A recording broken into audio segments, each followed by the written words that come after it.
السلام عليكم ورحمة الله وبركاته. ان شاء الله النهاردة هنعمل عباد الشمس بطريقة سهلة جدا. اول حاجة هنبدأ بيها هي الفروع.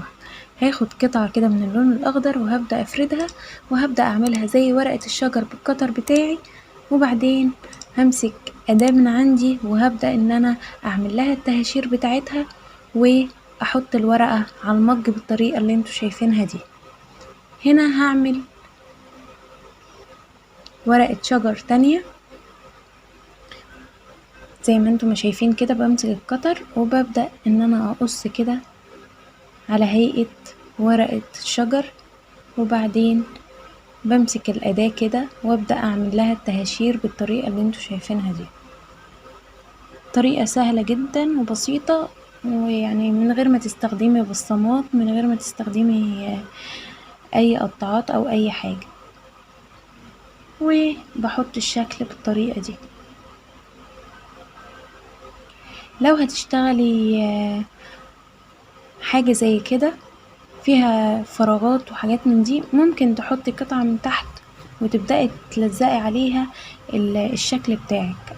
بس انا هنا بصراحة محبتش ان انا احط حاجة، وبدأت اشتغل بالطريقة اللي انتوا شايفينها دي كده من غير ما احط حاجة. زي ما انتم شايفين انا بمسك ورقة الشجر من تحت كده وبروح تانياها تانية كده علشان اخليها تبقى بارزة كده، طالعة يعني طالعة برا المج، بتدي شكل حلو. يعني جربتها كذا مرة طلعت شكلها حلو.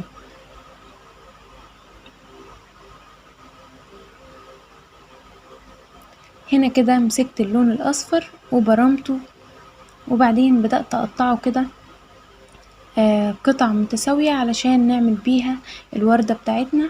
زي ما انتم شايفين بمسك ناحية بتنيها كده شوية، وبعدين بتني برضو الحتة اللي تحت زي ما تنيت الفروع بالطريقة دي. هبدأ بقى ألزق كده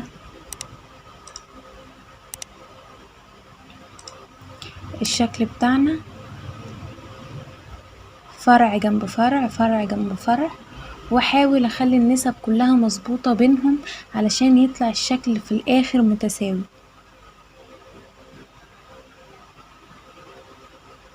هبدأ بقى احط على قد ما هي ما تاخد، على قد المساحة ما تاخد. هبدأ كده احط الفروع بتاعت الوردة بتاعتي على حسب العدد، هحط فروع.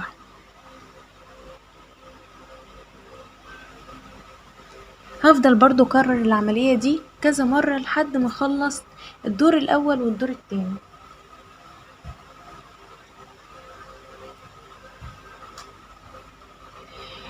هنا المفروض قبل ما كنت احط الدور التاني كان المفروض امسك الاي شادو واحط اللون المشمشي او البرتقاني على الفرع من جوه من اخره، بس انا بصراحة هنا تاهت مني فعادي يعني كملت وفي الاخر حطيت.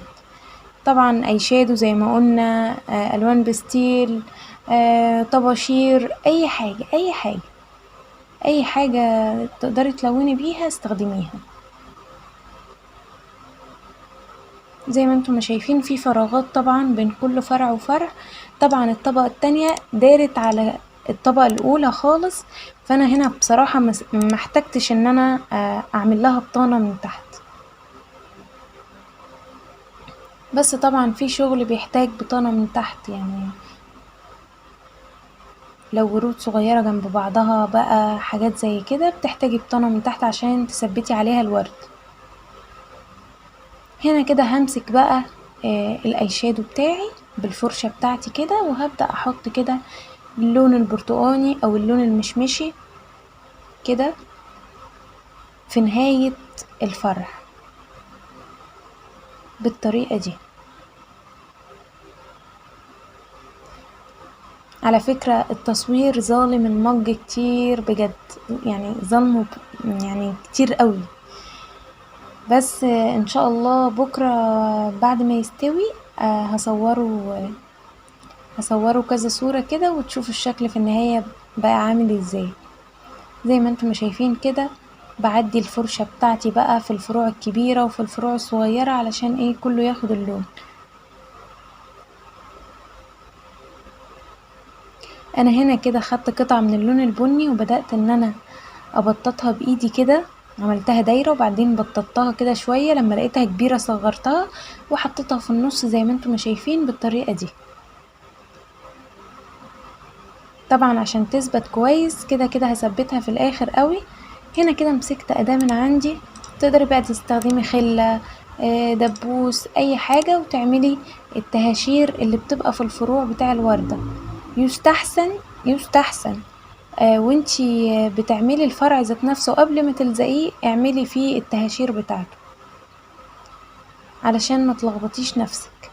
هنا كده مسكت الأداة اللي فيها كورة وبدأت ان انا اعمل تجويفة كده في العبادة من جوه. وهنا كده بصراحة انا استسهلت الموضوع، قلت اعملها بفرشة الاسنان بدل ما استخدم الخلة وبدل ما استخدم الدبابيس، لا عملتها هنا كده بفرشة الاسنان، وبصراحة ساعدتني كمان ان هي فردت الكورة خلتها مسكت في الشكل اكتر. وهنا كده بالاي شادو برضو حبيت ان انا اخلي اللون البني يبقى بني بني، يعني بني غامق، فبدأت ان انا احط كده وجيت على طرف الدايرة اللي احنا عملناها بالاداة بتاعتنا، مسكت اللون الاصفر وبرضو اديتها كده يعني مسحة بسيطة كده من اللون الاصفر. هنا كده مسكت الفرشة بتاعتي خدت لون اسود وبدأت ان انا اعمله كده على اطراف الفروع بتاعتي علشان برضو تبرزها لي اكتر وتديني شكل ليها حلو.